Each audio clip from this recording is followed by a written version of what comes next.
Hello' গাইছ, এইদৰে chicken curry বনাই খাইছেনে? এইদৰে খাবলৈ খুবেই টেষ্টি হয়। মই এখন পেনত প্ৰথমে ঘিউ দিলোঁ, তাৰপিছত তেল দি চিকেনখিনি মই ৰঙচুৱা হোৱালৈকে ফ্ৰাই কৰি থাকিলোঁ। ফ্ৰাই কৰাৰ পিছত মই তাতে দিলোঁ আদা নহৰু পেষ্টখিনি দি মই আকৌ এবাৰ ভালদৰে ভাজি থাকিলোঁ। আৰু তাতে দিলোঁ সোৱাদ অনুসৰি নিমখ আৰু 3টা মিডিয়াম চাইজৰ কাটি থোৱা পিঁয়াজ দিলোঁ। পিঁয়াজখিনি গলি যোৱালৈকে মই ভাজি থাকিলোঁ। পিঁয়াজখিনি ভাজি হোৱাৰ পিছত মই তাতে দিলোঁ 2টা মিডিয়াম চাইজৰ কাটি থোৱা বিলাহীখিনি দি সেইখিনি মই ভালদৰে লৰাই থাকিলোঁ।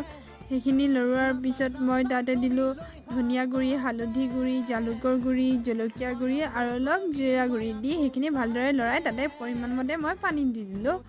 পানী দিয়াৰ পিছত পানীখিনি যেতিয়া শুকাই আহিল, মই তাতে দি দিলোঁ দৈ দি সেইখিনি আৰু অলপ উতল আহিব দিলোঁ। উতল অহাৰ পিছত মই শেষত দিলোঁ কেঁচা জলকীয়া 4টামান দি তাতে মই দিলোঁ চিকেন মছলা আৰু শেষত দিলোঁ মই কচুৰি মেথি। এইদৰে খাবলৈ